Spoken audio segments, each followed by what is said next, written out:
Hi viewers, எல்லாருக்கும் வணக்கம். Welcome to திவ்யாவின் கிச்சன். இந்த வீடியோல பாத்தீங்கன்னா மார்ச் 12 அன்னைக்கு தேய்பிறை பஞ்சமி வாராகி அம்மனுக்கு ரொம்பவே ஸ்பெஷலான ஒரு டே.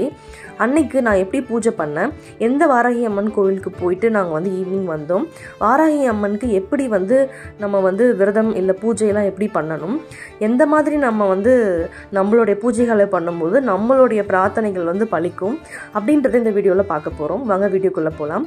இன்றைக்கி பார்த்தீங்கன்னா நான் வீடெல்லாம் எப்பயும் போல் க்ளீன் பண்ணி பூஜை பாத்திரம்லாம் க்ளீன் பண்ணி அந்த மாதிரி பொட்டுலாம் வச்சுட்டு நான் வாராகி அம்மனுக்கு விளக்கெல்லாம் ஏற்றி நான் பூஜை பண்ணி முடிச்சிட்டேன். அதாவது இந்த அகல் விளக்கு வச்சுருக்கேன் இல்லையா, பஞ்சமுக விளக்கு, அதுதான் வாராகி அம்மனை நான் நினச்சி விளக்கேற்றுவேன். ஸோ என்கிட்ட வாராகி அம்மன் படம் இல்லை, அதுக்காக நான் அந்த அகல் விளக்கு வச்சுருக்கேன். உங்கள்கிட்ட படம் இருந்துச்சுன்னா நீங்கள் படத்துக்கே பூவெல்லாம் போட்டு நீங்கள் சாமி கும்பிடலாம். பஞ்சமுக விளக்கு இல்லைனாலும் பரவாயில்ல, டெடிக்கேட்டடாக அதுக்கு மட்டுமே ஒரு விளக்கு வச்சு நீங்கள் கும்பிடுங்க. சாமி கும்பிடும்போது அந்த தீபத்தில் வாராகி அம்மனே இருக்கிற மாதிரி மனசு ஃபுல்லாக நீங்கள் மனசார நீங்கள் நினைக்கணும், நம்பணும். அப்போ தான் உங்கள் வேண்டுதல் எதுவாக இருந்தாலும் பலிக்கும். இது வாராகி அம்மனுக்கு மட்டும் கிடையாது, ஜென்ரலாகவே நீங்கள் எந்த ஒரு விஷயத்தை நம்புறீங்களோ அதுதான் நடக்கும். ஓகேவா? ஸோ நான் இப்போ பூஜைலாம் பண்ணிவிட்டு நாங்கள் சைதாப்பேட் கோர்ட் இருக்கு இல்லையா, அந்த கோர்ட்டுக்கு ஃப்ரண்ட்லேயே ஒரு வாராகி அம்மன் கோவில் இருந்துச்சு. அந்த கோவிலுக்கு தான் நாங்கள் போகலான்றதுக்கு பிளான் பண்ணி வச்சுருந்தோம். எங்களுக்கு எங்கள் வீட்டுக்கிட்ட வாராகி அம்மன் கோவில் எங்கெங்கெல்லாம் இருக்குது அப்படின்னு சொல்லிட்டு நான் சர்ச் பண்ணேன். ஃபர்ஸ்ட் டைம் நான் இன்றைக்கி தான் வாராகி அம்மன் கோவிலுக்கு வரேன். இப்போ 48 டேஸ் கண்டினியூஸாக வீட்டில் பூஜை பண்ணிகிட்ருக்கேன், விளக்கெலாம் ஏற்றிட்டுருக்கேன். பட் கோவிலுக்கு தேய்பிறை பஞ்சமி அன்றைக்கி தான் போகணும் அப்படின்றதுனால நான் இன்றைக்கி தான் வந்தேன். ஸோ பார்த்திங்கன்னா கோவிலில் செம்ம கூட்டம், நான் எக்ஸ்பெக்ட் பண்ணவே இல்லை இவ்வளோ ரஷ் இருக்குன்னு சொல்லிட்டு. அது ஒரு சின்ன கோவில் தான், ஆனால் பக்தர்கள் நிறைய பேர் வந்திருந்தாங்க. க்யூபே அவ்வளோ தூரத்துக்கு நின்றுட்டு இருந்துச்சு. சாமிக்கு மஞ்சள் கயிறு சாத்தினாங்க, அதுக்கப்புறம் அரளிப்பூ. முக்கியமான ஒரு விஷயம் என்னென்னா, தேங்காயில் நெய் தீபம் ஏற்றுறது ரொம்ப ரொம்ப ரொம்ப ரொம்ப ஸ்பெஷல் வாராகி அம்மனுக்கு.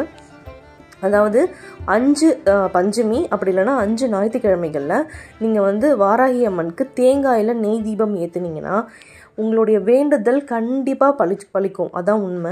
ஸோ ட்ரை பண்ணி பாருங்கள். நாங்களுமே போயிட்டு ஃபஸ்ட்டு க்யூவில் நின்றுட்டு சாமி கும்பிட்டுட்டு தேங்காயில் நெய் தீபம் ஏற்றலாம் அப்படின்னு சொல்லிட்டு தான் நாங்களும் பிளான் பண்ணோம். இங்கே பாருங்கள் இவ்வளோ பேர் ஏற்றிருக்காங்க. இந்த லாஸ்ட்லேருந்து அந்த லாஸ்ட் வரைக்கும் வாழை இலை போட்டு அதில் அரிசி வச்சு மஞ்சள் குங்குமம்லாம் வச்சு ப்ராப்பராக இதெல்லாமே அவங்களே வீட்டிலேருந்து எடுத்துகிட்டு வந்திருந்தாங்க. பட் எங்களுக்கு தேங்காய் தீபம் தானே, தேங்காய் வாங்கி அப்படியே ஏற்றிக்கலாம், நாங்கள் எதுவுமே எடுத்துகிட்டு போகல. அப்புறம் அங்கே போய் தான் நாங்கள் ஆனால் வாழை இலைலாம் எங்களுக்கு கிடைக்கல, அங்கே விற்றுட்டு இருந்தாங்க, அதுவும் காலியாகிடுச்சு. ஸோ அப்படியே நாங்கள் தேங்காயை உடச்சி தண்ணியெல்லாம் எடுத்துகிட்டு அதுக்கப்புறம் அதில் நெய் ஊற்றி திரி போட்டு தான் நாங்கள் தேங்காய் தீபம் ஏற்றணும்.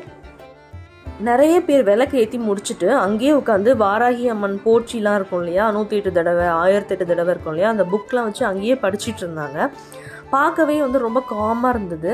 ஸோ நான் ஹஸ்பண்டை க்யூவில் நிற்க வச்சுட்டு போயிட்டு தேங்காய் இந்த திங்ஸ் எல்லாமே வாங்கிட்டு வந்துட்டு அதுக்கப்புறமா விளக்கேற்றலாம். ஏன்னா இவ்வளோ பெரிய க்யூ இருக்குது இல்லையா. அதனால் முக்கியமான ஒரு விஷயம் என்னென்னா, எப்போவுமே நீங்கள் சாமி பார்க்குறதுக்காக போகிறீங்க அப்படின்னா முடிஞ்ச வரைக்கும் க்யூவில் நின்று ப்ராப்பராக சாமி கும்பிடுங்க.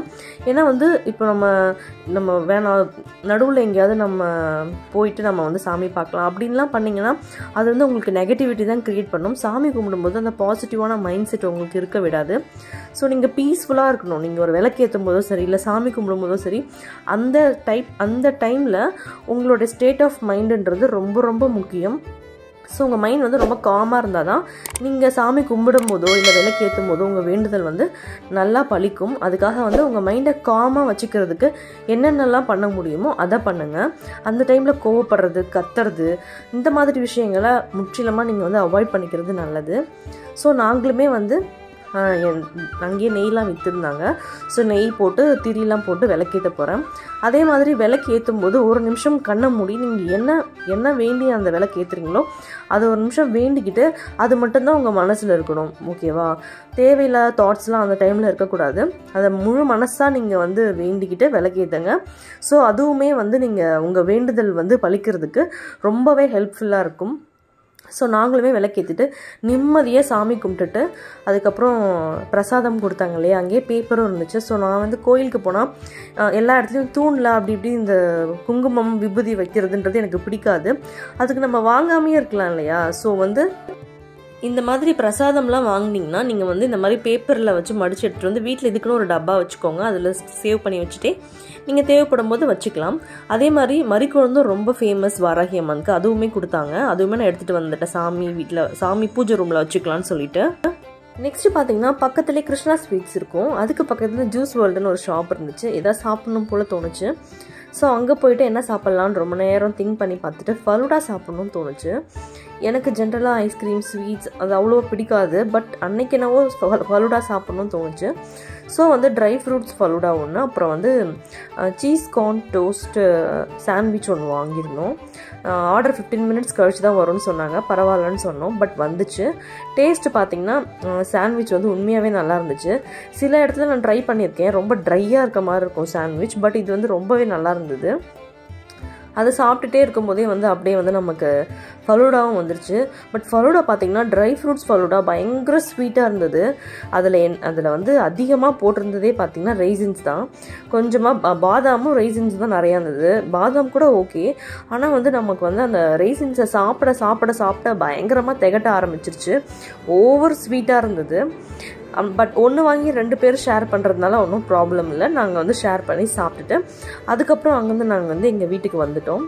இப்படி தான் வந்து எனக்கு அந்த வாராகி அம்மன் பூஜை வந்து வீட்டில் பண்ணிவிட்டு கோயிலுக்கு போயிட்டு நிம்மதியாக சாமி கும்பிட்டுட்டு தேங்காயில் நெய் தீபம் ஏற்றிட்டு வந்தேன். கண்டிப்பாக இந்த தேங்காய் நெய் தீபம் இருக்கு இல்லையா, அது வந்து யாருக்கெல்லாம் உங்கள் வேண்டுதல் பழிக்கணும்னு நினைக்கிறீங்களோ இந்த மெத்தட் கண்டிப்பாக ட்ரை பண்ணி பாருங்கள், சக்ஸஸ் ஆகும். வீடியோவை சப்ஸ்கிரைப் பண்ணாமல் பார்க்குற வியூவர்ஸ் மறக்காமல் சப்ஸ்கிரைப் பண்ணிக்கோங்க, லைக் பண்ணிக்கோங்க, ஷேர் கமெண்ட் பண்ணுங்கள்.